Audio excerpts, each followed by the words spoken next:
عام طور پر ایک خاموش بم کے طور پہ بھی یا سائلنٹ بم کے طور پہ بھی جانی جاتی ہے، کیونکہ یہ ایسی بیماری ہے جو انتہائی خطرناک ہے۔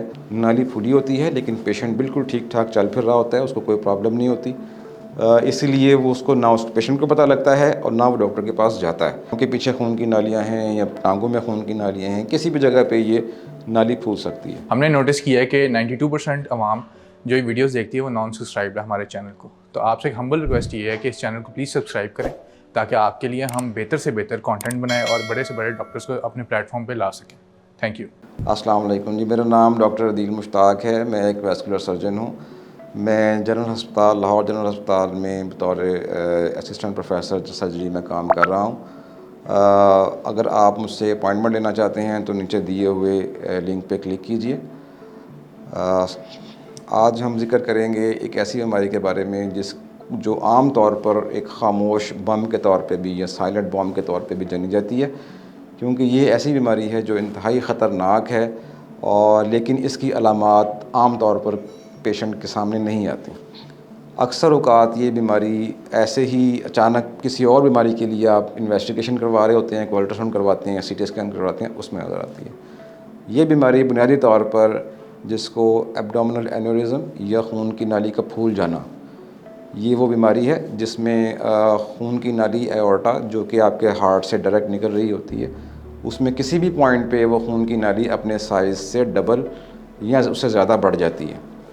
تو ایسی صورت میں یہ خون کی نالی کی دیواریں اس جگہ سے کمزور ہو جاتی ہیں جہاں سے وہ خون کی نالی پھول جاتی ہے، اس کو ہم کہتے ہیں اینورزم۔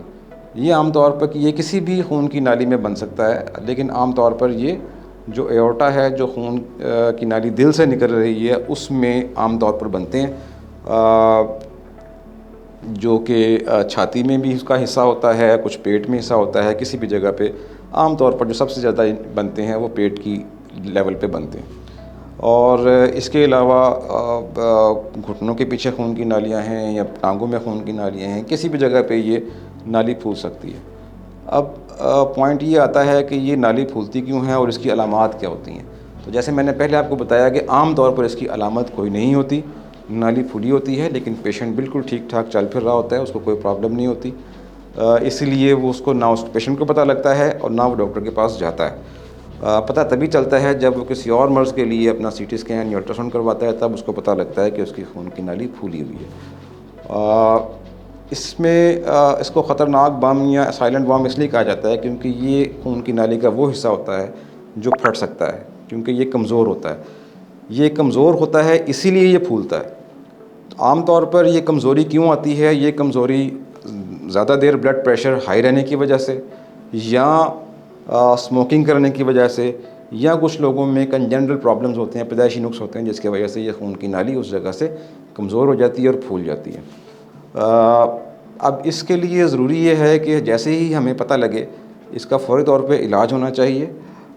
اس کا کچھ سائز ہوتا ہے جس کے خاص سائز کے مطابق ہم اس کا علاج کرتے ہیں۔ جب یہ خون کی نالی ایک خاص سائز تک پھول جاتی ہے تو اس کا فوری طور پہ علاج ضروری ہے۔ اس کے لیے آپ بالکل ڈیری نہ کریں، اس کا علاج ڈیفینیٹلی ویسکولر سرجن کرتے ہیں۔ دو طریقے سے کیا جاتا ہے، ایک تو ہم اس میں اوپن سرجری کرتے ہیں جس میں پیٹ کھول کے پراپرلی اس کا آپریشن کیا جاتا ہے، اور دوسرے نمبر پہ سٹینٹ بھی ڈالا جا سکتا ہے۔ اس میں سٹینٹ کے جو ڈالنے کا پروسیس ہے اس کے لیے پیٹ کھولنا نہیں پڑتا، اس کے لیے سمپل ایک وائر کے ساتھ ہم سارا پروسیجر کر سکتے ہیں۔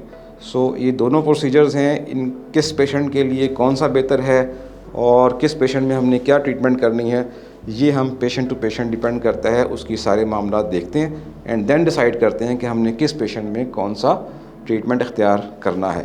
لیکن جو امپورٹنٹ چیز ہے وہ یہ ہے کہ جب بھی کبھی یہ ڈائگنوز ہو جاتی ہے تو فوری طور پہ ویسکولر سرجن سے رابطہ کرنا چاہیے تاکہ یہ سائلنٹ بم آپ کی جان کے لیے خطرہ نہ بن سکے۔